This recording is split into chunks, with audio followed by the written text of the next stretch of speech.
నిన్ను ఎదవనుకున్న వాళ్ళు అందరూ ఎదవలైపోయే రోజు ఒక రోజు వచ్చి దాగు.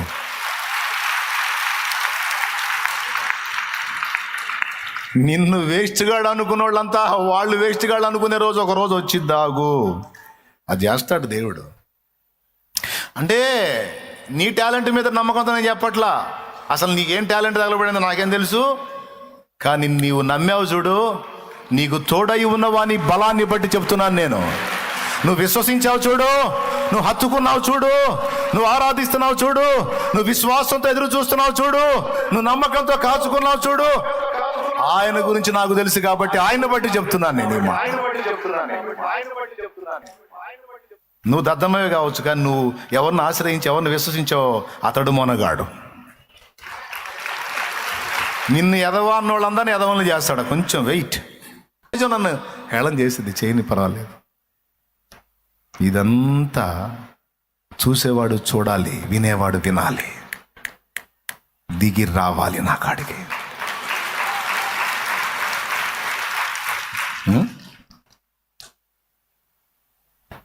రావాలి, చెయ్యాలి కార్యం. నాకైతే విశ్వాసం ఉంది.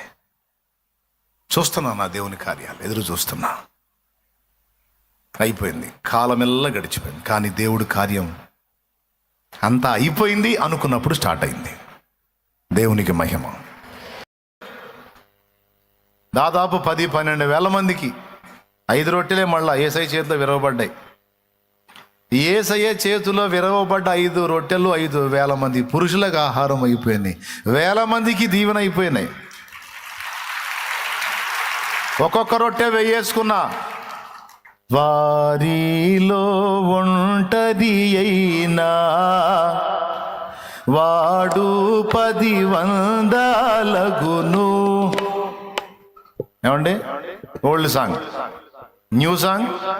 వారిలో ఒంటరి అయిన వాడు 1000 మంది యగును అని, ఎన్నిక లేని వాడు బలమైన జనము అగును. వాగ్దానములను నెరవేర్చి, వాగ్దానములను నెరవేర్చి వారిలో నన్ను చేర్చావు. నీ వారసునిగా నన్ను చేశావు. వారిలో నన్ను చేర్చావు. నీ వారసునిగా నన్ను చేశావు. ఆరాధన, ఆరాధన, ఆరాధన, ఆరాధన. జ్యోతిర్మయుడా, ప్రేమ స్వరూపుడా, సర్వము నెరిగిన నా యేసయ్యా, మహిమాన్వితుడా, మహాగణుడా, సత్యవంతుడా నా యేసయ్యా, నీకే నారాధన, నీకే నారాధన. ఆమేన్. నీకే నారాధన, నీకే నారాధన. దేవునికి మహిమ. అది నువ్వు కూడా 1000 మందికి ఆశీర్వాదం కావాలని ఉందా నీకు ఆశ? ఎంతమందికి ఉంది? చేతులు ఎత్తండి. నాకు 1000 మందికి ఆశీర్వాదంగా ఉండాలని ఉందన్న అన్నోళ్ళు చేతులు ఎత్తాలి. రైట్. అట్లయితే యేసయ్య చేతిలో విరవబడాలి.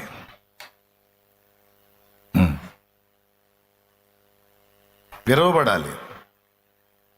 అందరి దగ్గర రొట్టెలు ఉన్నాయి, అన్నీ కాల. నీ దగ్గర కూడా రొట్టెలు తెచ్చుకొని ఉండొచ్చు నువ్వు, అవి కూడా కావు. విరిచి చూడు ఎంతమందికి వస్తాయి. కానీ యేసయ్య చేతిలో విరవబడితే అది తప్పకుండా అనేకులకు ఆశీర్వాద కారణం అవుతుంది. నిన్ను నా యేసయ్య చేతుల్లోకి తీసుకున్నాడమ్మా, అది వాస్తవం. నిన్ను నా తండ్రి చేతుల్లోకి తీసుకున్నాడు, అది వాస్తవం. అందుకే ఎవరికి లేని అనుభవాలు నీకు నాకు, అందుకే ఎవరికి లేని డిఫరెంట్ పరిస్థితులు నీకు నాకు. అర్థమైందా? మన మామూలుగా విరిగితే విరిగినట్టు, లేకపోతే విరగొట్టి దీవిస్తాడు. దేవునికి స్తోత్రం. ఎందుకంటే మోకాళ్ళు వేసిన ప్రతిసారి ప్రభువా నన్ను ఆశీర్వదించు, ప్రభువా నన్ను దీవెనకరంగా చెయ్యి అంటావు కదా. అడుగుతావాడు అబద్ధం అడుగుంది. మోకాళ్ళు వేసినప్పుడు ఏమంటావు? ప్రభువా నన్ను దీవించు తండ్రి, నన్ను ఆశీర్వదించు తండ్రి. ఇంత దీనంగా కూడా అడరు కొంతమంది. యేసునామములో దీవించు ప్రభువా తండ్రి, హల్లెలూయా. అధికారికంగా కదా దీవించమని అడిగిన ప్రతిసారి రాయబడింది. దీవించమన్న ప్రతిసారి, ఆశీర్వదించమన్న ప్రతిసారి రాయబడింది. మరి నాకు తెలిసి రోజు నువ్వు ప్రార్థన చేసిన ప్రతిసారి ఖచ్చితంగా ఏది అడిగినా అడగకపోయినా, ఎవరి గురించి అడిగినా అడగకపోయినా నిన్ను మాత్రం దీవించమని మాత్రం అడుక్కుంటావు ఖచ్చితంగా. చివరిలోనైనా సరే ప్రభా నన్ను దీవించను, లేకపోతే మళ్ళీ దీవించడం ఏమని భయం, నన్ను ఆశీర్వదించు తండ్రి అని అడుక్కోకుండా మాత్రం ఉండం. మరి అప్పుడు ఆశీర్వదించమని రొట్టె అడిగినప్పుడు మరి యేసయ్య ఏం చేయాలా? చేతుల్లో తీసుకోవాలి, విరవాలి. మోషే అలా ఆశీర్వాదం పొందగోరాడు. జనములకు దీవెనకరంగా నా బ్రతుకుండాలని కోరుకున్నాడు. దేవుడు చేతుల్లోకి తీసుకున్నాడు, రకరకాల అనుభవాల్లో నలిపాడు. అందులో 40 ఏళ్ళు అత్తగారింటికాడ బతుకంటే ఇక అది ఊహించలేం. బామర్దులు లెక్క చేయరు, భార్య లెక్క చేయదు, పెద్దోళ్ళు ఇద్దరు అసలే లెక్క చేయరు. పొరపాటున ఏయ్ అన్నా అనుకో, ఏంది ఏం లేదులే, అంతేనా? అంతే. ఎందుకంటే డైరెక్ట్గా వాళ్ళ ఇంట్లోనే ఉంటుందిగా, ఉంటే ఉండి పోతే పో. ఇంకొంచెం సౌండ్ పెంచామనుకో, బామ్మరితో లేకపోతే మామయ్య అవుతాడు, ఏందమ్మా ఏందంట అనుకుంటా. ఏందంట సంపాదించడం చేత కాదు కానీ మాటలు మాత్రం మామూలు మాట, పెద్ద పెద్ద మాకు కూడా ఉన్నాయి గొంతులు, ముయ్యమని కాస్త ముయ్యమను, తనులు తింటాడు. లేకపోతే మామ బిర్యానీ అందరూ ఉంటారు, వాళ్ళ బంధువులు వాళ్ళు అందరూ ఉంటారు. ఏమైనా తేడా వస్తే అందరూ కలిసి కొడతారు. అందుకని ఎవరు లెక్క చేయరు. పాయింటా? అట్టేం లేరు నా మా అత్తగారు బాగానే చూసుకుంటే ఓకే, చూసుకుంటే నేనేం కాదన్ను. కొంతమంది ఉండవచ్చు మంచోళ్ళు పాపం. నేను 70% మాత్రం విలువలు ఉండవు. నీకు ఎవరన్నా మంచి మంచి మనసు ఉన్నోళ్ళు, మంచి హృదయం కలిగిన వాళ్ళు, దేవుని సంబంధులు, కాస్త దేవుని భయం కలిగిన వాళ్ళు, దేవుని క్రమంలో ఉన్నోళ్ళు కాస్త రాసిపెట్టి ఇవ్వచ్చు అంతే. కానీ 70% మాత్రం మోసే బతుకు మాత్రం అగజాట్లే పాపం. ఇప్పుడు కనీసం మోసేకి లేకపోయినా వాళ్ళకైనా ఉండొద్దు. 40 ఏళ్ళు అల్లుడు దాసుడిగా పనిచేస్తుంటే కనీసం వాళ్ళు ఏదైనా ఒక ఇల్లు ఇవ్వద్దు, ఏదైనా అంత సొమ్ము ఇవ్వద్దు. ఆలోచించండి మీరు, ఏమైనా ఏర్పాటు చేశారా మోసేకి? పాపం లేదు, భార్య బిడ్డలు తీసుకొని బయలుదేరాడు అంతే.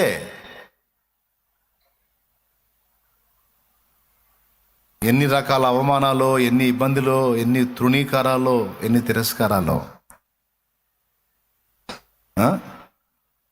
ఆఖరికి నేను చెబుతున్నా, గోడు చెప్పుకోవడానికి దిక్కు కూడా లేదు. చెప్పుకుంటే ఆ భార్యకి చెప్పుకోవాలి, లేకపోతే ఇంక లేదు, ఎవ్వరు లేరు. తల్లి లేదు, తండ్రి లేడు, తోడబుట్టినోళ్ళు లేరు, ఎవ్వరు లేరు. ఏమన్నా ఉన్నారేమో చెప్పండి. అక్కడ అహరోను కూడా దేవుడు చెప్పినప్పుడు వచ్చాడు. స్తోత్రం, హల్లెలూయా చెప్పండి. ఉన్నారా? మోషే అరణ్యపు అనుభవంలో ఎవరైనా తోడున్నారా? చిన్నది పెద్దది ప్రతిదీ భార్యకి చెప్పుకుంటే తేలికైపోతాడని మగోడు ఫీలింగు. కొన్ని చెబుతాడు, కొన్ని చెప్పడు, కొన్ని చెబుతాడు, కొన్ని చెప్పడు. ఎందుకు అన్ని ప్రతిదీ చెప్పుకుంటానికి నేనే ఆడదాన్ని, ప్రతిదీ చెప్పుకోవడానికి నేనే మగోడిని అని బిల్డప్ ఉంటుంది. దేవునికి స్తోత్రం, హల్లెలూయా. అందరు లైన్లోనే ఉన్నారా? ఉంటుంది, ఆ ఫీలింగ్ ఉంటుంది, అది చెప్పడం. ఇప్పుడు తన హృదయంలో ఉన్న బాధ, తనకు అవమానం కలిగిన, ఇబ్బంది కలిగిన, తిరస్కారం కలిగిన, తృణీకారం కలిగిన చెప్పుకోవడానికి కూడా ఎవరు లేరు. అంటే ఏకాకి జీవితం. 40 ఏళ్ళు మిద్యాన్లో మామ ఇంట బతుకుతుంటే సమాజం ఎంత ఎగతాళి చేసిందో. చేయదా? చిన్నతనంగా మాట్లాడిద్దా? మాట్లాడదా? మీ అల్లుడు ఉన్నాడుగా, ఇతరు పంపించు, దొడ్లు కూడా గడుగుతాడు, ఏముంది? 20 ఏళ్ళుగా ఏడే బతుకుతున్నాడుగా అనరా? ఉండనే ఉంటారు ఈ పోట్లు పొడిచేవాళ్ళు, సూదులు గుచ్చేవాళ్ళు ఉండనే ఉంటారు, మాటల తోటాలు పేల్చేవాళ్ళు ఉంటారు. మందం తోలుకొని పోతుంటే ఎదురొచ్చి ఎన్నన్నారో, నీ బతుకంతా ఇంతేనా, మీ మామను బాగు చేసుకుంటా బతకటమేనా నువ్వు, నీకంటే ఏం లేదా? నాయన ఏం మనిషిరా బాబు నువ్వు. ఎన్ని తేలిగ్గా మాటలు మాట్లాడి ఉంటారు, కానీ వాళ్ళు మాట్లాడుతుంది ఎవరితోనో తెలుసా? భూమి మీద ఏ జనము ఎదుట చెయ్యని సూచక క్రియలను ఐగుప్తు ఎదుట, అలాగే ఇశ్రాయేలు ఎదుట దేవుని శక్తితో చెయ్యబోయేటువంటి యోధుణ్ణి వాళ్ళు అవమానపరుస్తున్నారు. అది వాడికి తెలియదు. వాళ్ళు హేళన చేస్తున్నవాడు సేవకుడు, వాళ్ళు ఎగతాళి చేస్తున్నవాడు సేవకుడు, దేవుని చేత బహుబలముగా వాడబడబోతున్నవాడు. ఒక్కసారి మోషే ప్లేస్లోకి వెళ్ళి మీరు ఆలోచించండి. సమాజం ఎగతాళి చేసిద్ది, చిన్న చూపు చూసిద్ది, ఫ్యామిలీ చిన్న చూపు చూసిద్ది, చెప్పుకోవడానికి ఎవడూ లేడు. ఇంకా చెప్పాలంటే అత్తగారింటి కాడ అక్కడే కాపురం చేసేవాడిని భార్య కూడా లెక్క చేయదు. ఆల్రెడీ సిప్పోరా సైకాలజీ తెలిసిందే మనకి. ఆమె పెడా మినిస్ట్రీయే. సిప్పోరా సౌమ్యురాలు కాదు, పెడా మినిస్ట్రీ. అమ్మాయి, మాకు సున్నతి సంస్కారాన్ని దేవుడు ఏర్పాటు చేశాడు, అబ్బాయికి సున్నతి చేయకపోతే నా మీదకి వచ్చిద్ది అంటే, సున్నతి లేదు పాడు లేదు, ఊరికి పిచ్చాచారాలన్నీ పెట్టి పిల్లగాడిని ఇబ్బంది పెడతావు అంది కాబట్టే జైలే. చివరికి దేవుడు సత్రంలో చంపదూసినప్పుడు వాడి అయిన రాయి తీసుకొని తన కుమారుడికి సున్నతి చేసి అప్పుడు చెప్పింది, ఇదిగో నీవు నాకు రక్త సంబంధి అయిన పెనివిటి వైతివి అన్నప్పుడు మోషే మీద నుంచి ఆ తెగులాగిపోయింది. అంటే మోషే ప్రాణానికి వచ్చినప్పుడు మాత్రం స్పందించింది, కానీ మోషే ప్రశాంతంగా ఉన్నంతసేపు సున్నతి లేదు పాడలేదు, ఊరుకా ఏంది అంటే లోబడే టైపు. దేవునికి స్తోత్రం చెప్పండి. కాబట్టి ఇదంతా ఎందుకు చెప్పానంటే, ఎంత అవమాన పర్వం. ఒక రకంగా చెప్పాలంటే హృదయం గాయం. చెవులు వినపడతా ఉంటే రకరకాల విమర్శలు, ఎగతాళులు, హేళనలు, కానీ అన్నీ భరించాడు. అనుకుంటే అనుకోని ఒక్కోసారి సిప్పోరాకు కూడా వినపడి ఉండొచ్చు, సిప్పోరా చెప్పు ఉండొచ్చు, నలుగురు నిన్ను 4 రకాలుగా అనుకుంటున్నారండి, చాలా తేలిగ్గా మాట్లాడుతున్నారు నిన్ను. మోషే ఏం చేసి ఉంటాడు? చిరునవ్వు నవ్వి ఉంటాడు. సిప్పోరా, నీకు అర్థం కాదు, వాళ్ళకి అర్థం కాదు నా బాధ, పర్లేదులే, పర్లేదు, అర్థమయ్యేవాడికి అర్థమైతే చాలు, నేనేందో అనుకొని నవ్వుకొని వాళ్ళు అనుకునేది వాస్తవమే. ఎవరు ఉండరు నాలాగా, ఎవరుంటారు నాలాగా, ఎవరుంటారు సిప్పరా, ఎవరుంటారు నాలాగా? నేనున్నాను, నాలాగా ఎవరు లేరు కాబట్టి సమాజం నన్ను హేళన చేసింది, చేయని పర్వాలేదు. ఇదంతా చూసేవాడు చూడాలి, వినేవాడు వినాలి, దిగి రావాలి నా కాడికి.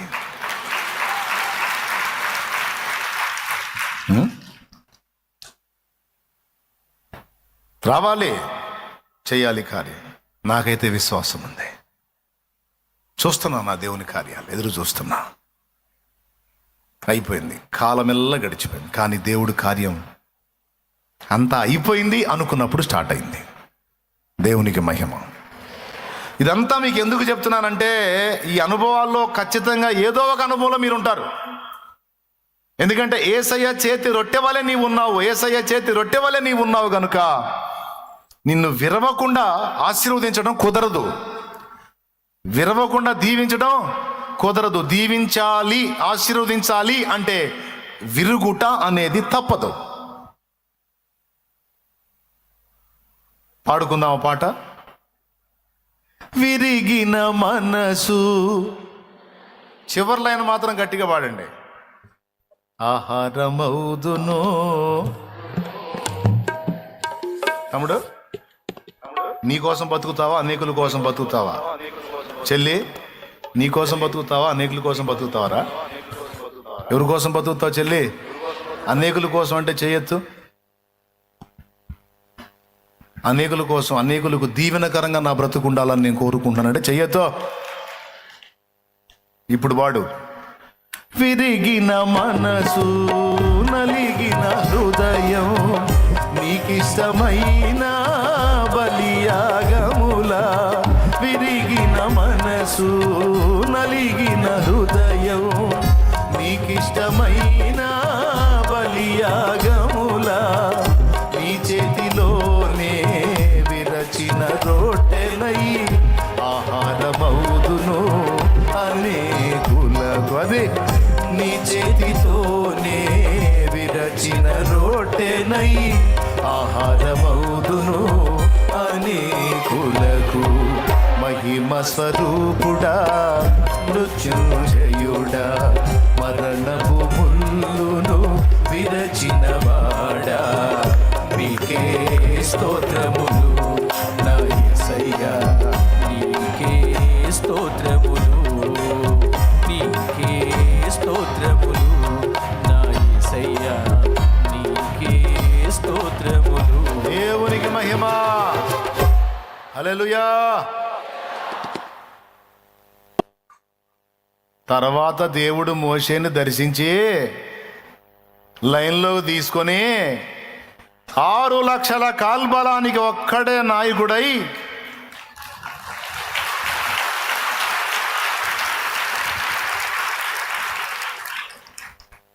నడిపిస్తుంటే మామయ్య వచ్చాడు. మామయ్య ఇత్రో మామయ్య. ఏ మామయ్య? ఇత్రో మాయ వచ్చాడు. ఇత్రో మాయ వస్తే మాయ గలవటానికి అవకాశం లేదు అక్కడ. పొద్దుననంగా వచ్చి సాయంత్రం దాకా కూర్చున్నాడు అల్లుడిని కలవటానికి. కుదరలా. ఒక బ్యాచ్ పోతే ఒక బ్యాచ్, ఒక బ్యాచ్ పోతే ఒక బ్యాచ్, ఒక బ్యాచ్ పోతే ఒక బ్యాచ్ వస్తున్నారు. తీర్పులు ఎవరు రైళ్ళు అందరికీ తీర్పులు తీర్చేదంటే మీ అల్లుడే సార్. మా అల్లుడా? మా మోసేనా? కాదులే, ఇంకెవరో ఉండుంటారులే. వాళ్ళే వాడివే. అదిగో పోయి చూడిపో, జనాల్లో ఉన్నాడు చూడిపో అంటే ఆ గుంపులో సందు చేసుకొని పోయి చూస్తే సెంటర్లో మోసే కూర్చొని ఉన్నాడు. వాదాలు జరుగుతున్నాయి, తీర్పు తీరుస్తున్నాడు. అందరికీ సెంటర్లో మోసే కూర్చున్నాడు. కేంద్ర బిందువులాగా తీర్పులు జరుగుతున్నాయి. ఎవడు నోట పట్టినా మోసే మోసే మోసే మోసే మోసే మోసే గారు అట్టన్నారు, మోసే గారు ఎట్టన్నారు, మోసే గారు ఎట్ట తీర్పు తీర్చారు, మోసే గారు అట్ట తీర్పు తీర్చారు. మోసే మోసే మోసే మోసే మోసే. మావయ్యకేమో దర్శనం అందలా. వాడిదేముందిలే, వాడే పడి ఉంటాడులే అమ్మా, వాడిదేముంది అన్న అల్లుడు. అల్లుడిని కలవడానికి మామకు సమయం దొరకల.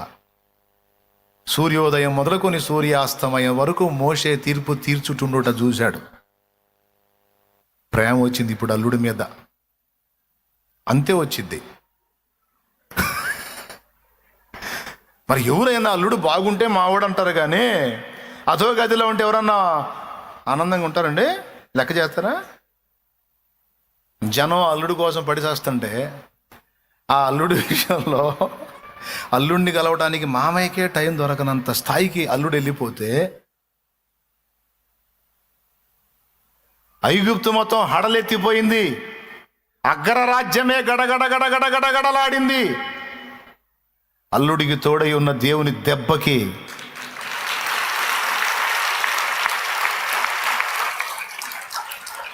ఇవన్నీ తెలియవు మాయకి, ఇతర మాయకి తెలియవు. మొత్తం తెలిసి ఇతర మాయకి తెలుసుకున్నాడు. తెలుసుకొని వరే ఇంత మనగాడిన నా ఇంట పెట్టుకుంది నేను, అరే ఏదో ఎదవనుకున్నాను. అమ్మ నన్ను ఎదవని చేశాడుగా. నిన్ను ఎదవనుకున్న వాళ్ళందరూ ఎదవలు అయిపోయే రోజు ఒక రోజు వచ్చి దాగు.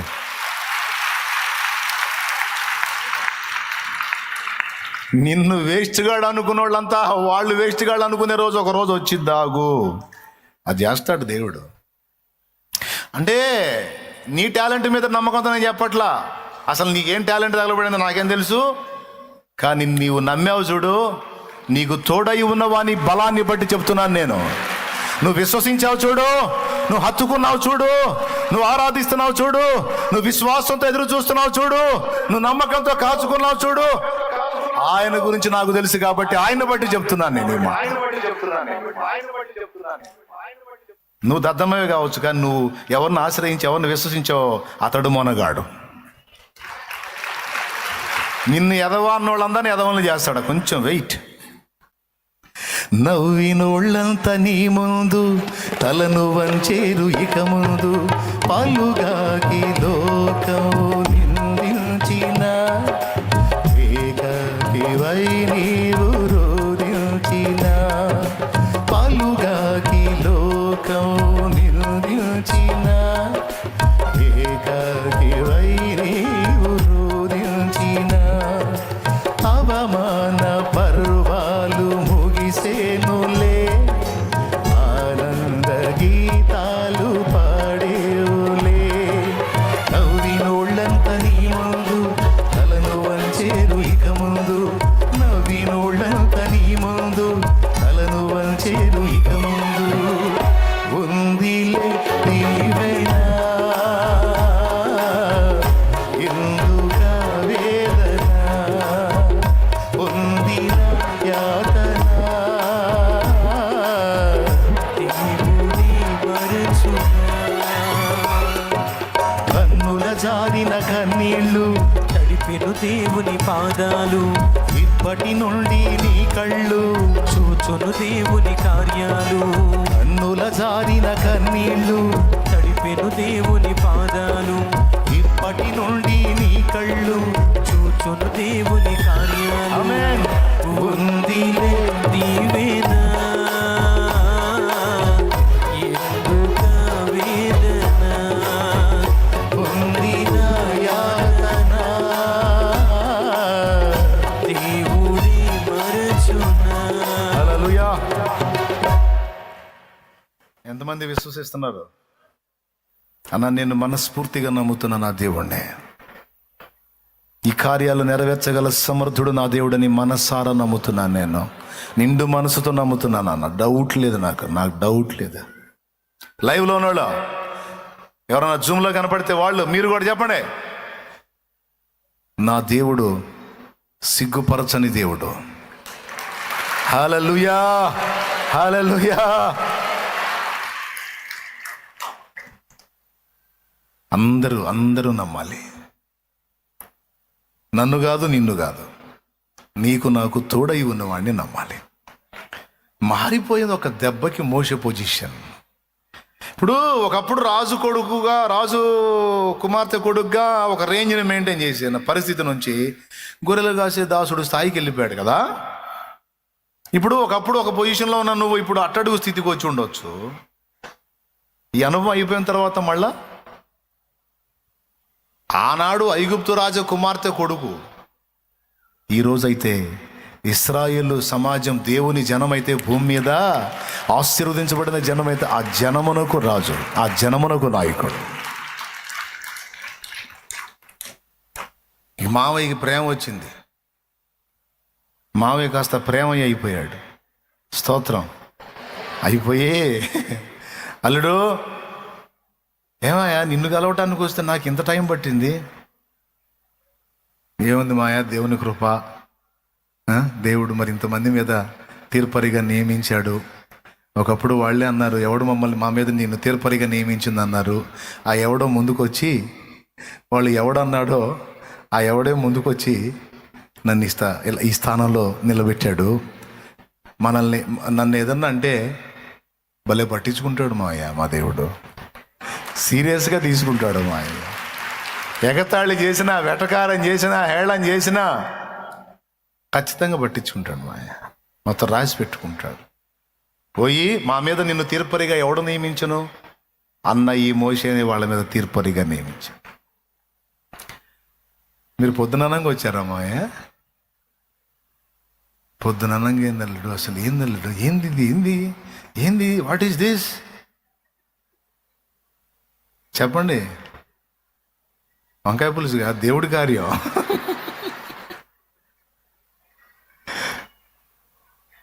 అయ్యా పెద్దోడిని, తండ్రిలు అంటోడిని ఒక సలహా చెబుతా, ఇట్టయితే ఒక్కడు దెబ్బతింటావు అల్లుడు. అమ్మో ఎంత మానసిక ఒత్తిడి, తిండి తిప్పలు లేకుండా ఎట్లయితే ఇట్లా కాదు. కానీ నీకు ఒక ఆలోచన చెబుతానయ్యా, పెద్దోడిని 50 మందికి ఒకడిని, 100 మందికి ఒకడిని, 10 మందికి ఒకడిని ఏర్పరచుకో. వాళ్ళందరి మీద నువ్వు ఉండు. చిన్న చిన్న వివాదాలన్నీ వాళ్ళు డీల్ చేస్తారు. ఇక తప్పదు, ఇది ఇక ప్రాముఖ్యమైంది అన్నదానికి నువ్వు ఎంటరావు. నీకు అల్లుడి మీద ప్రేమ పొర్లుకొచ్చి సూపర్ సలహా చెప్పాడు.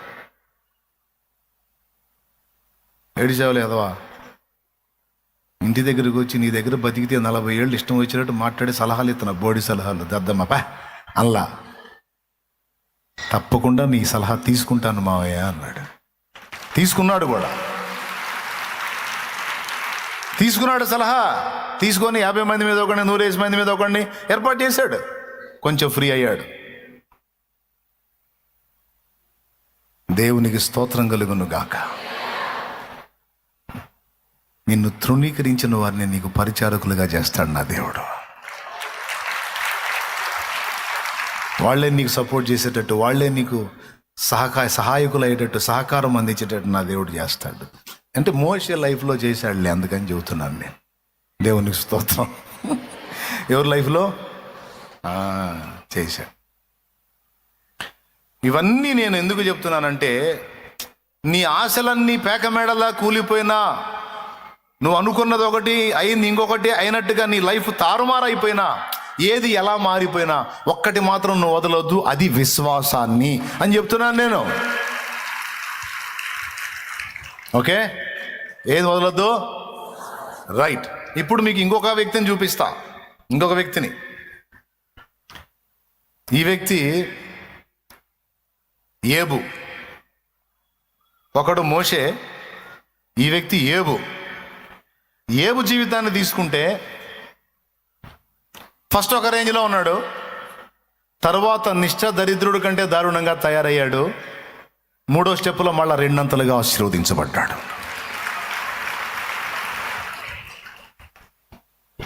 నీకు ఒకటి చెప్తున్నా, ఆరోగ్యం పోయిందా? బాధపడద్దు. ఏబుకు ఆరోగ్యం పోయింది. అప్పటి కాలంలో మరి ఎన్ని రకాల రోగాలు లైన్లో ఉన్నాయో నాకైతే తెలియదు, కానీ ఏబుకు వచ్చిన జబ్బు మాత్రం అతని బాడీని చాలా కృంగదీసి, అతని చర్మం మీద ఎలర్జీ వచ్చి ఎవడు కూడా దగ్గరకు రావడానికి కూడా ఇష్టపడని రోగం అది. దాసదాసి జనాంగం కూడా ఆయన ముఖం మీద త్రోసివేసి దాటి వెళ్ళిపోయారు. రే రే రే నేను రా, నువ్వైతే ఏందయ్యా, ఏంది మామూలు కాదు పో అనుకుంటూ వెళ్ళిపోయారు. చిల్ల పెంకు తీసుకొని ఒళ్ళంతా గోక్కొని నెమ్మది లేని రోగం. నిద్రపోయినప్పుడు తప్ప ఏ మాత్రం మెలకు ఉన్నా ఇక ఇదే పని.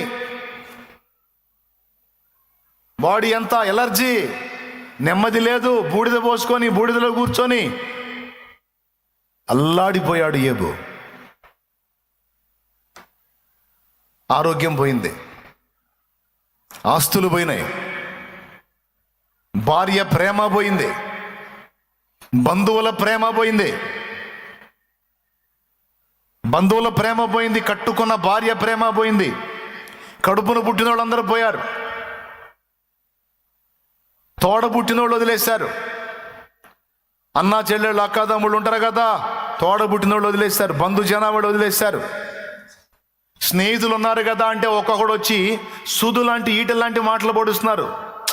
బతికినోడు అటు బతకని ఇట్లా వచ్చి ఉద్ధరించడానికి వచ్చినట్టు, ఆదరించడానికి వచ్చినట్టు వచ్చి పోట్లు పొడుస్తున్నారు ఈ స్నేహితులు. ఆరోగ్యం పోయింది, ఆస్తులు పోయినాయి, అంతస్తులు పోయినాయి, దాసదాసి జనాంగం పోయారు, బంధువులు పోయారు, స్నేహితులు పోయారు, కడుపును పుట్టినోళ్ళు పోయారు. చివరికి ఏకాకి లైఫ్, ఏకాకి జీవితం. అది ఊహించని అనుభవం, కటిక చేదైన అనుభవం. అలాంటి అనుభవాన్ని ఫేస్ చేశాడు. అన్నీ పోగొట్టుకున్నాడు. ఈరోజు నువ్వు అన్నీ పోగొట్టుకొని ఉండవు, ఏదో 1 2 పోగొట్టుకొని ఉంటావు. కానీ ఏబు అన్నీ పోగొట్టుకున్నాడు. ఒక మనిషికి ఆదరణకరమైనవన్నీ పోగొట్టుకున్నాడు. లైన్లో ఉన్నారా? సర్దుకోమంటారా? కానీ ఒక్కటి మాత్రం ఏబు పోగొట్టుకోలా. ఒక్కటి మాత్రం పోగొట్టుకోవాలి. అన్నీ పోగొట్టుకున్నాడు కానీ ఒక్కటి పోగొట్టుకోలా. ఆ ఒక్కటే మళ్ళా ఏబుకు రెండంతల ఆశీర్వాదాన్ని తెచ్చిపెట్టింది. అదే విశ్వాసం.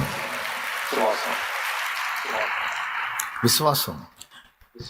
శోధించబడిన మీదట నేను సువర్ణమై మారెదను. శోధించబడిన మీదట నేను సువర్ణమై మారెదను. నేను వెళ్ళే మార్గము నా యేసుకే తెలియును. నేను వెళ్ళే మార్గము నా యేసుకే తెలియును. సంవత్సరాల ఆరోగ్యం పోయిందా?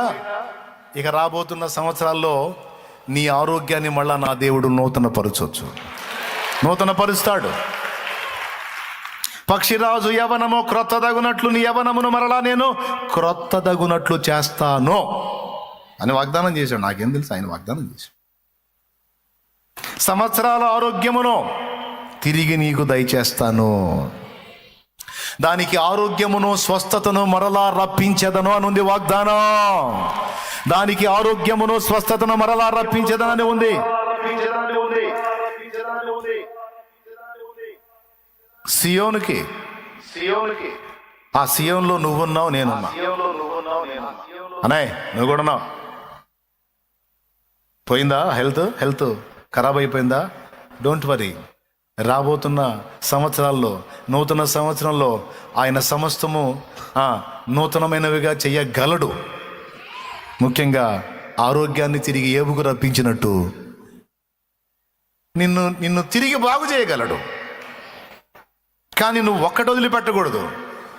ఆయన ఇది చేయగలడన్న విశ్వాసాన్ని మాత్రం వదిలిపెట్టకూడదు. హల్లెలూయా. ఏది వదిలిపెట్టకూడదు?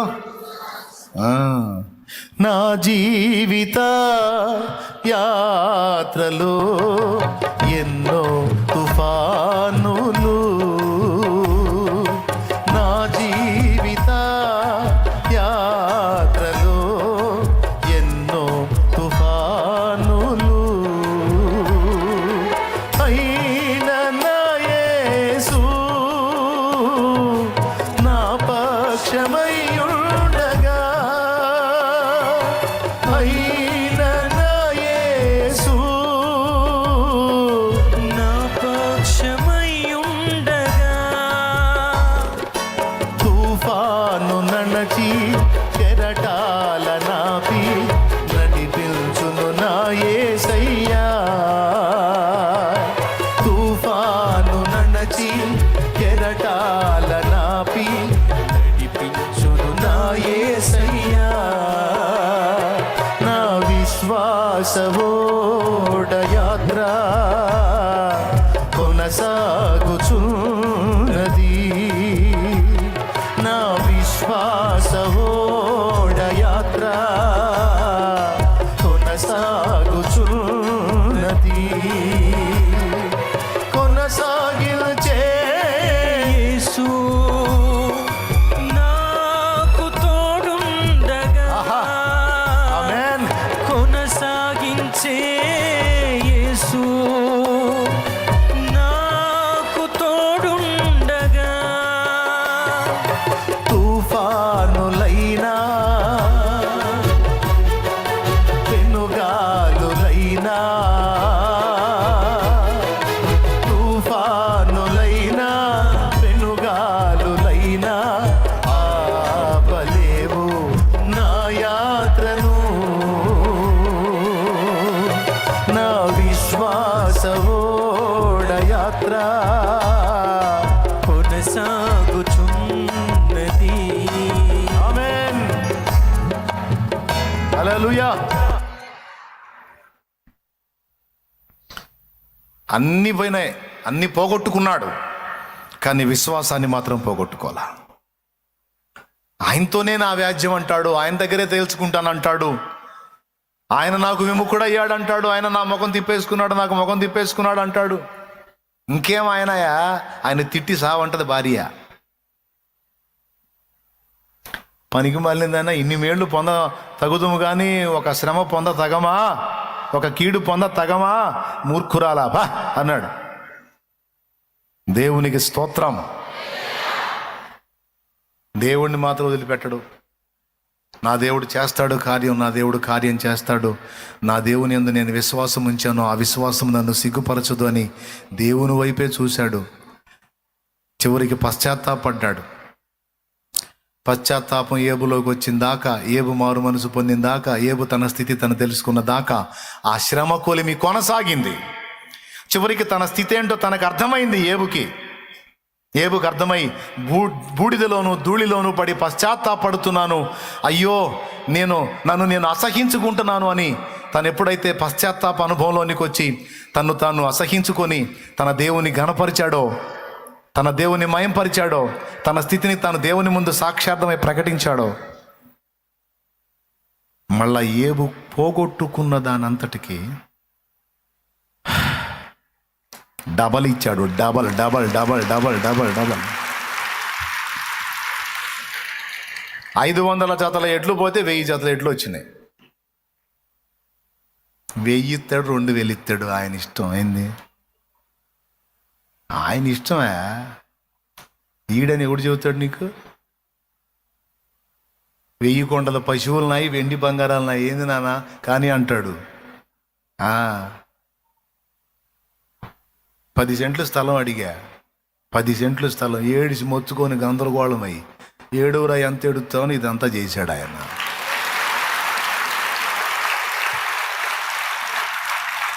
మరి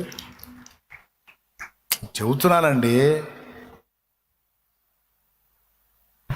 మరి దీనికి అందించాలని 300 మంది సంఘం దగ్గర నుంచి ఎన్ని దాడులు జరిగే కొద్దీ పెరిగిపోతూ ఉంది. అది దాడులు నన్ను ఇబ్బంది పెట్టే కొద్దీ, సమస్యలు తెచ్చే కొద్దీ, సృష్టించే కొద్దీ దేవుడు దాన్ని విస్తరించడం మొదలుపెట్టాడు.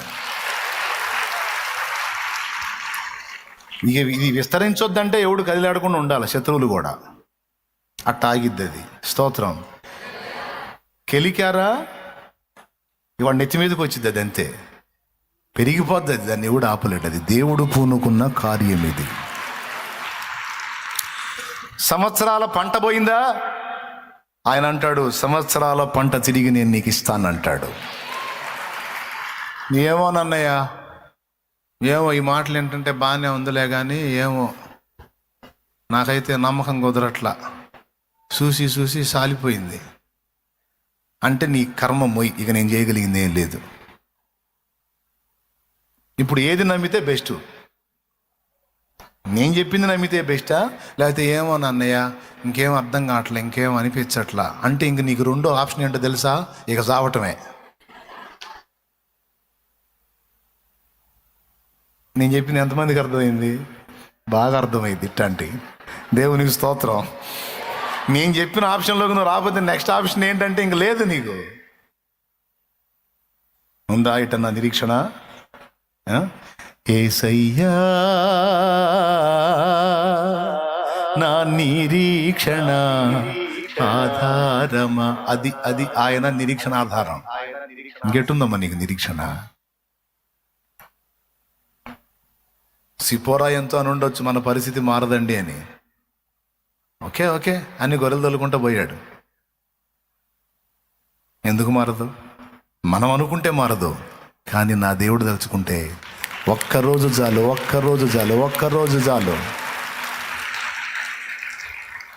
కర్రలు పాములు అవుతాయి, పాములు కర్రలు అవుతాయి,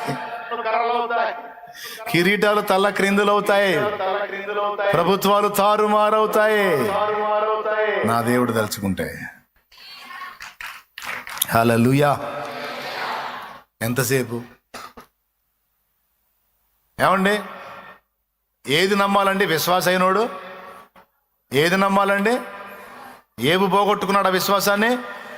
పెద్ద పోరాటం అండి. ఆ విశ్వాసాన్ని మన దగ్గర నుంచి దొంగిలించాలని ఆ సైతాను గడు పొద్దుగుగులు అదే పని. దరిద్రుడికి, ఆ వెధవకు పొద్దుగుగులు అదే పని. ఆడి దెయ్యాలకి, ఆడి దురాత్మలకి, ఆ బ్యాచ్ మొత్తానికి అదే గొడవ. ఏం గొడవ తెలుసా? మన విశ్వాసాన్ని దొంగిలించాలి, దెబ్బ కొట్టాలి, నిర్వీర్యపరచాలి, కృంగతీయాలి, మన విశ్వాసాన్ని నాశనం చేయాలని. దెయ్యాల గోలదే, సైతాన్ల గోలదే, దురాత్మల గోలదే, అపవిత్రాత్మల గోలదే. అయితే మనం మంచి పోరాటం పోరాడాలి. ఏదన్నా వదులుతా కానీ నా దేవుని అందరి విశ్వాసాన్ని మాత్రం వదలను నేను. ఏది ఇంకా ఇంకా బాగుపడతానన్న నమ్మకం ఉందా నీకు? ఇంకా మారిద్దని నమ్మకం ఉందా? ఒరే బాబా, ఉరి శిక్షలే రద్దు చేశాడు రా నా దేవుడు. ఉరి శిక్షలే రద్దు చేశాడు రా. సింహాల నోళ్ళే మూసాడ్రా. డైరెక్ట్గా సింహాల ముందు పోయి పడ్డాడు. ఆ సింహాలు ఏం చేయలేదురా బాబు, పక్క పోయి కూర్చున్నాయి. అగ్ని బలాన్ని చల్లార్చినోడు రా నా దేవుడు. ఇంకా నీకు విశ్వాసం ఉందా? ఇంకా జరిగిద్దనే ఇంకా చూస్తున్నావా అంటే, ఇంకా చూస్తా ఈ ఊపిరి ఉన్నంత వరకు చూస్తా.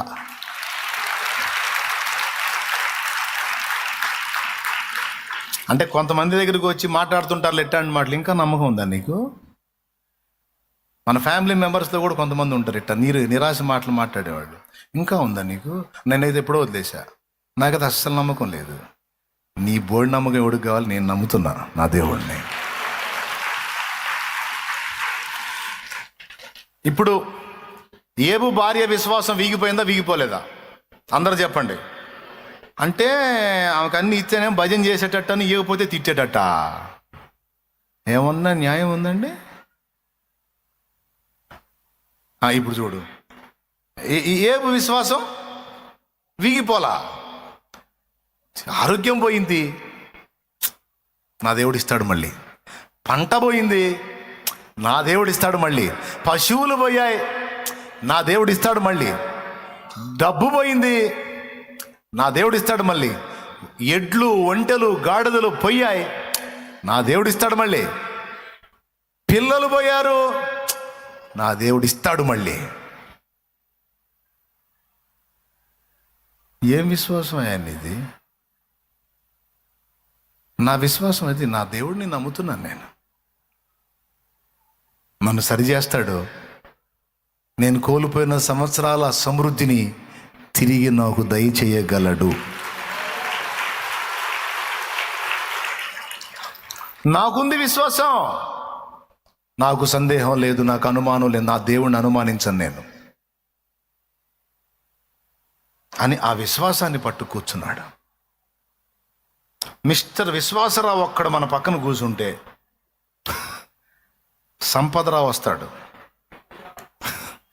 దేవునికి స్తోత్రం, హల్లెలూయా.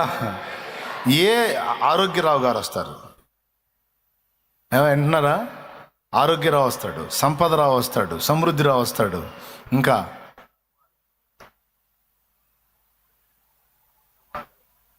మిస్టర్ సమాధాన్ రావు గారు కూడా వస్తాడు, ప్రశాంతరావు గారు కూడా వస్తాడు, విశ్రాంతరావు గారు కూడా వస్తారు. విశ్వాసరావు గారు ఒక్కరిని పోగొట్టుకోకుండా జాగ్రత్త పడాలండి మనం.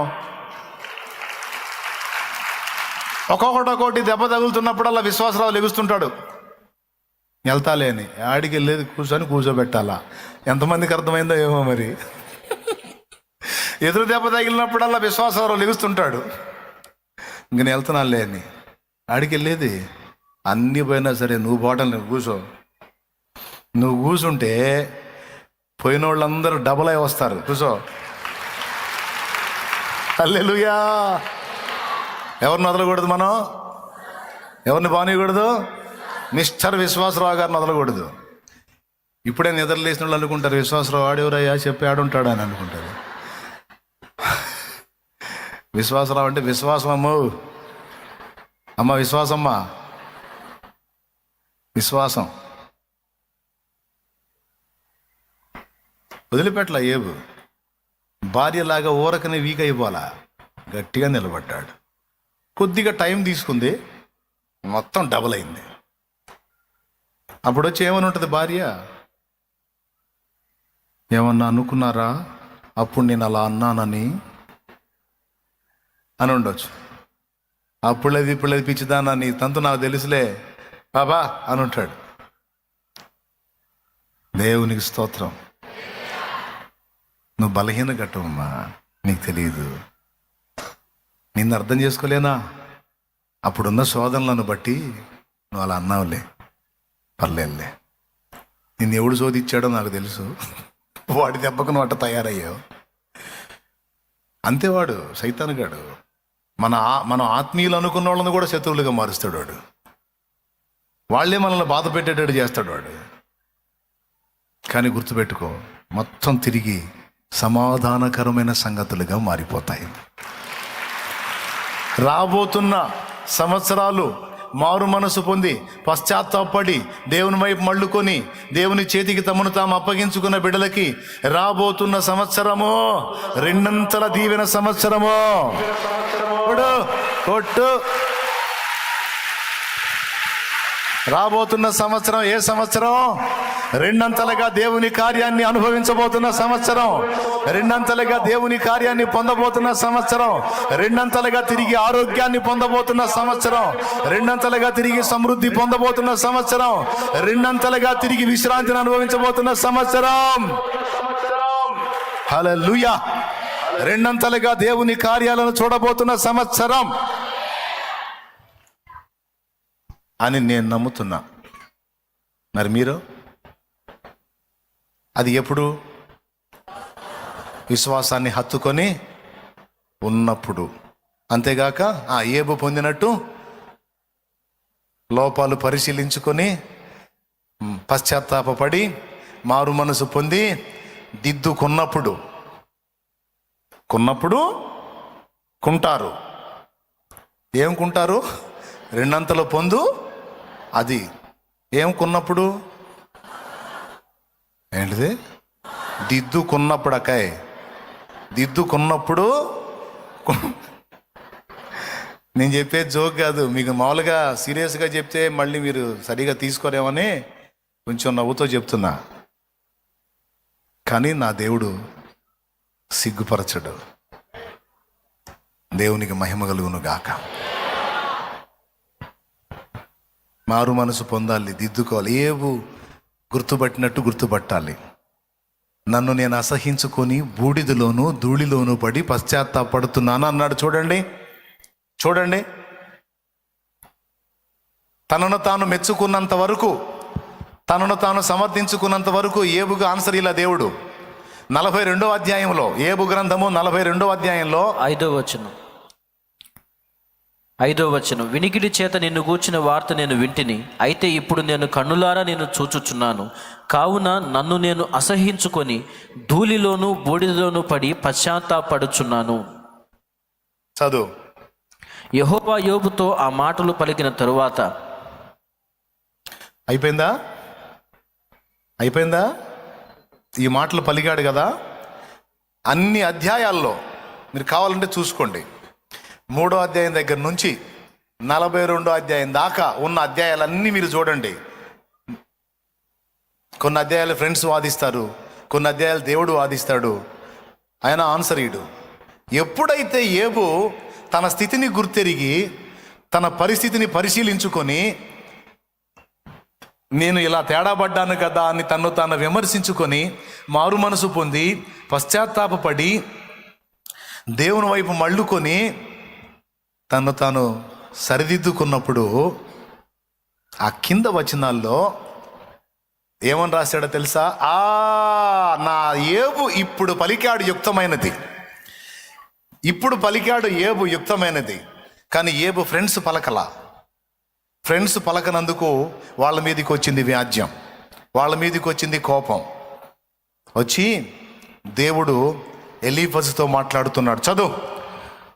తేమానీయుడైన ఎలీఫజుతో ఏమని మాట్లాడుతున్నాడు? ఇలాగూ సెలవిచ్చెను, నా సేవకుడైన యోబు పలికినట్లు మీరు నన్ను గూర్చి యుక్తమైనది పలుకలేదు గనుక నా కోపము నీ మీదను నీ ఇద్దరు స్నేహితుల మీదను మండుచున్నది. దేవునికి స్తోత్రం కలుగును గాక.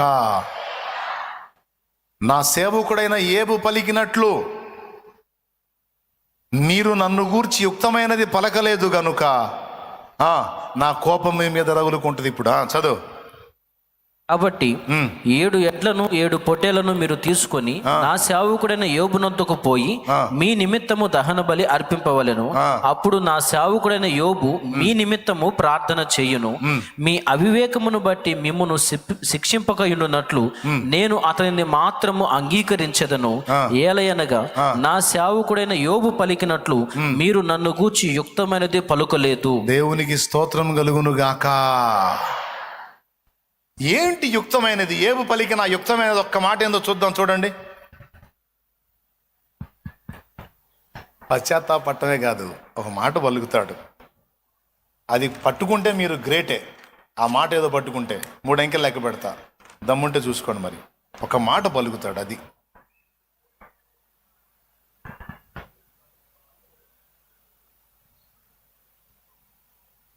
సింపుల్ రా, అక్కడే ఉందమ్మా. 42 మొదటి వచనం నుంచి చదువు. అప్పుడు యోబు యెహోవాతో ఇలాగూ ప్రత్యుత్తరం ఇచ్చెను, దేవా, నీవు సమస్త క్రియలను చేయగలవనియు నీవు ఉద్దేశించినది ఏదియు నిష్ఫలము కానేరదనియు. అయ్యా, నువ్వు సమస్తము చేస్తావు. నువ్వు ఏది చేసినా అందులో ఏది నిష్ఫలం ఉండదు, అన్యాయం ఉండదు. నువ్వు ఏది చేసినా సంపూర్ణ న్యాయం ఉంటుంది. కానీ నేను నిన్ను వాదించాను, నాకు అన్యాయం చేసావని, ఇలా చేసావని, అలా చేసావని, పిచ్చి మాటలెల్లా నా జ్ఞానానికి, నా శక్తికి మించిన మాటలు మాట్లాడి పనికిమాలిన పని చేశాను. కానీ నీవు సమస్త క్రియలను చేయగలవనియో, నీవు ఉద్దేశించినది ఏదియో నిష్ఫలము కానేరదనియో నేనిప్పుడు తెలుసుకుంటుని. అంతేకాదు, చూడండి, జ్ఞానము లేని మాటల చేత ఆలోచన నిరర్థకము చేయి వీడెవడు? అలాగున వివేచన లేని వాడనైన నేను ఏమీ నెరగక నా బుద్ధికి మించిన సంగతులను గూర్చి మాట్లాడి తిని. ఏమండి, 2 మాటలు ఆయన గూర్చి పలికిన మాటలు. నీవు సమస్త క్రియలు చేయగలవు, నీవు ఉద్దేశించినది ఏది కూడా నిష్ఫలమో, అనవసరంగా నువ్వేవి చెయ్యవో, నువ్వు ఏది చేసినా అందులో సంపూర్ణ న్యాయం ఉంటుంది. నీ క్రియలన్నీ న్యాయయుక్తములు, నిష్ఫలములు కాదు, అవి ఫలింపు కలిగినవే. ఈ 2 మొక్కలే ఆయన పలికింది. వాళ్ళు యోబు పలికినట్టు మీరు పలకలేదు కాబట్టి మీరు ఇప్పుడు బలి అర్పించాలి, లేకపోతే ఉగ్రత వచ్చేది. మీ విషయంలో ఏబును అంగీకరిస్తా, ఏబు మీకోసం ప్రార్థన చేస్తాడు, బతికిపోతారు.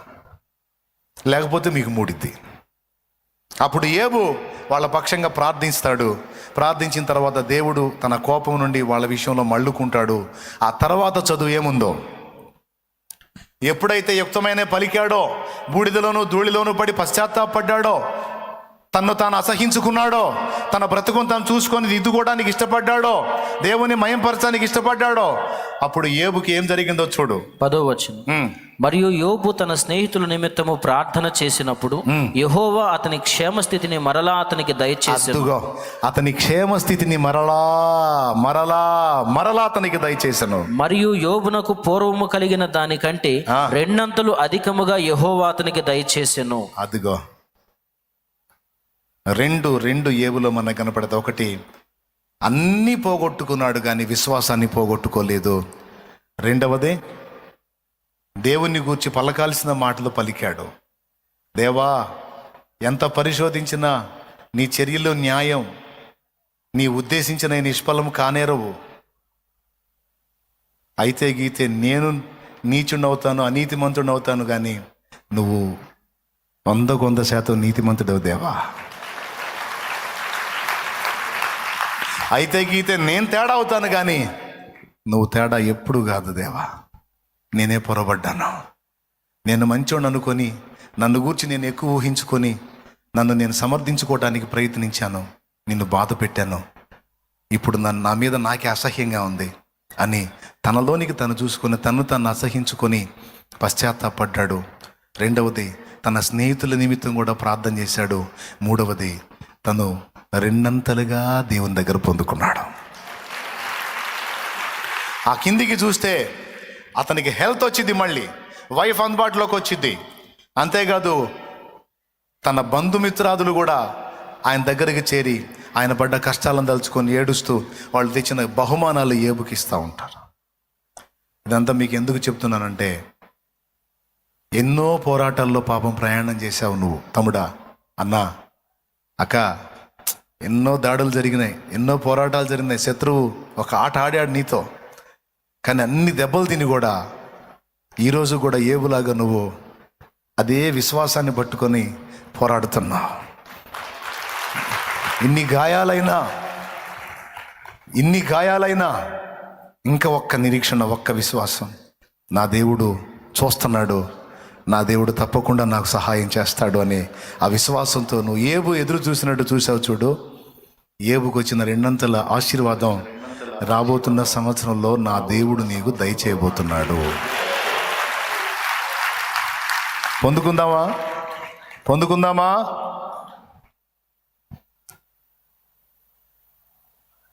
ముగింపులో ఒక్క మాట నేను ముగిస్తా. నేను ముందే చెప్పి ఎక్కువ ఇబ్బంది పెట్టనని. ముగింపులో ఒక మాట. అట్లయితే 31వ తారీఖు ప్రార్థనకి మనకి 2 days ఛాన్స్ ఉంది. 2 దినాలు ఉంది, రేపు ఎల్లుండి నైట్ కదా ప్రేయర్. మంగళవారం నైటు మనకు ఆల్ నైట్ ప్రేయర్, వాగ్దాన సేకరణ అదంతా ఉంటుంది.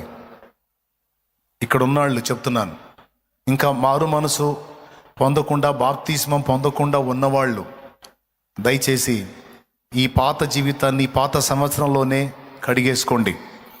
నూతన సంవత్సరంలో క్రొత్త జన్మ అనుభవంతో అడుగుపెట్టండి. పాప జీవితం అంతా కడిగేసుకొని బాప్తిస్మం పొంది పరిశుద్ధపరచబడి నూతన సంవత్సరంలో ఇక నూతన జన్మ అనుభవంలో అడుగుపెట్టండి. రక్షణ పొందిన వాళ్ళకి చెప్తున్నా, బాప్తిస్మం పొంది ఉన్నటువంటి వాళ్ళు మీకు కూడా చెప్తున్నాను, ఆఖరికి ఆత్మీయ జీవితంలో నువ్వు పడతా లెగుస్తా కొన్నిసార్లు నోటి పరిశుద్ధత, కళ్ళ పరిశుద్ధత, చెవుల పరిశుద్ధత, హృదయ పరిశుద్ధత, శరీర పరిశుద్ధత నువ్వు ఎక్కడెక్కడ లాస్ అయ్యావో నేను చెప్తున్నాను, నువ్వు కోల్పోయిన దాన్ని తిరిగి 2 నీకు దయచేయగల దేవుడు ఆయన. తిరిగి 2 రప్పించగల దేవుడు ఆయన. ప్రభువా, ఇదిగో నేను నా నోటి పరిశుద్ధతను కోల్పోయాను ప్రభు, ఆరోగ్యాన్ని కోల్పోయాను, ఆస్తి కోల్పోయాను, ఇదిగో ఈ పరిస్థితిని కోల్పోయాను, ఆత్మీయతను కోల్పోయాను, భక్తిని కోల్పోయాను. నువ్వు దేవుని ముందుకు రావాల్సినటువంటి రోజు రేపు. ఈ రోజు నుంచి ఇక నువ్వు మొదలు పెట్టుకోవచ్చు. దేవునితో ఒంటరిగా నువ్వు అందుబాటులోకి వచ్చేసేయాలి. దయచేసి ఈ మాట తీవ్రంగా తీసుకోండి. దేవునితో గడపండి, పశ్చాత్తాపడండి, ప్రార్థన చేసుకోండి. ఈరోజు ఉంది, రేపు ఉంది, ఎల్లుండి పగలంతా ఉంది. నాకైతే ఫాస్టింగ్ పెట్టాలని ఉంది, ఉపవాస ప్రార్థన పెట్టాలని ఉంది రేపు ఎల్లుండి. కానీ మళ్ళా ఉపవాస ప్రార్థన మీకు పెట్టి నేను కూర్చోవాల్సి వచ్చింది మీ దగ్గర. అందుకని ఆలోచిస్తున్నా, మీకు ఫ్రీ ఇచ్చేస్తే మందిరం ఉంది, ప్రార్థనా తోట ఉంది, చక్కగా మీరు దేవునితో గడుపుకోవటానికి రేపు కేటాయించుకోవచ్చు. రేపు ఎల్లుండి ప్రార్థనలో గడిపి ఈ సంవత్సరం అంతట్లో మీ సమస్త క్రియలలో జరిగినటువంటి పొరపాట్లను ఒప్పుకొని, దిద్దుకొని, పశ్చాత్తాపడి, సరిచేసుకొని, అన్ని విషయాల్లో యేసు రక్తంతో కడిగేసుకొని, అన్ని విషయాలను యేసు రక్తంతో కడిగేసుకొని పరిశుద్ధపరచబడి ఆ నూతన సంవత్సరంలోనికి ప్రవేశించడానికి మీరు సిద్ధపడతారని మిమ్మల్ని ఆహ్వానిస్తున్నా. ఏమంటారు? చేద్దామంటారా? గడుపుతారా ప్రార్థనలో? మళ్ళీ రేపు నేను కూటం పెట్టాను అనుకో, నేను పోవాలి కదా ఏకాంతంగా. ఏమంటారు? మీరు చేసుకుంటారా? నీకు ఫ్రీ ఇస్తాను రేపు ఎల్లుండు. మందిరంలో కూడా వచ్చి ప్రార్థనలో గడపవచ్చు, ఫాస్టింగ్ ఉండి. ఓపిక ఉన్నోళ్ళు రేపు ఎల్లుండి కనీసం 2 రోజులన్నా ఫాస్టింగ్ ఉండే ఓపిక ఉంటే ఉండొచ్చు. కనీసం 3 దాకన్నా ఉండి తినొచ్చు.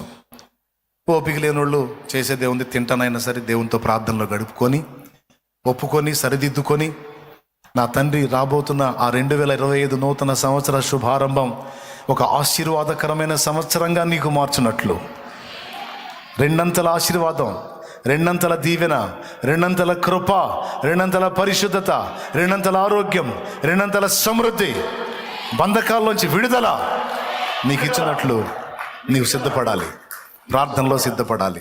అంతే. లే,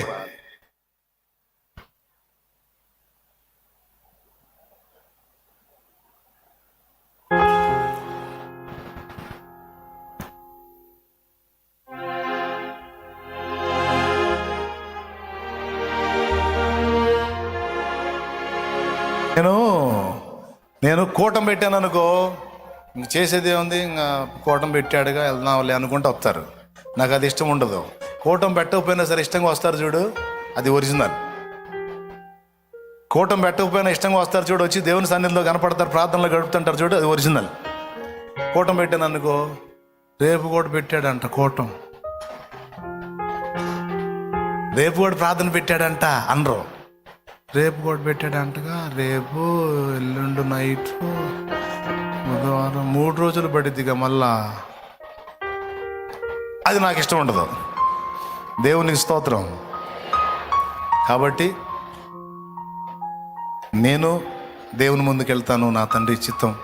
మీరు కూడా దేవుని ముందుకు వెళ్ళండి బిడ్డలారా. మిమ్మల్ని అందరినీ ప్రేమించి చెప్తున్నా. ఎంతమంది గడుపుతారు దేవుడితో? గడుపుతారా? ఈరోజు ఉంది, రేపు ఉంది, ఎల్లుండు, పగలంతా ఉంది. శుభ్రంగా గడుపుకొని దేవుడితో సమాధానపడి అన్ని విషయాల్లో సరిదిద్దుకొని యేసు రక్తంలో మళ్ళా కడగబడి ఫ్రెష్గా మనం నూతన సంవత్సరపు ప్రవేశం చేద్దాం. ఆమెన్. అందరికి అర్థమైందిగా? రైట్. నా ధర్మం నేను 1కి 2-3 సార్లు చెప్పా. ఇప్పుడు ఇక మీ ఇష్టం. ప్రార్థన చేసుకుంటారో, ప్రార్థనలో గడుపుతారో, ఉపవాసం ఉంటారో, తిని మరి సినిమాలు చూసుకుంటూ తిరుగుతారో, సోది మీటింగులు వేసుకుంటూ తిరుగుతారో, నాకు సంబంధం లేదు. నా ధర్మంగా నేను చెప్పా. భక్తిలో నువ్వు తిరిగి పుంజుకోవాలి. కోల్పోయిన ఆత్మీయత తిరిగి రెట్టింపు కావాలి. దానికోసం నువ్వు సిద్ధపడాలి. బ్రదర్, మీరు కూడా, మనకేం లచ్చలేం నష్టం కాదు. అర్థమైందా? ఫాస్టింగ్ ఉండి దేవుని పాదాలను పట్టుకొని కాస్త గోజాడుకోండి, దేవునితో సమాధాన పడండి.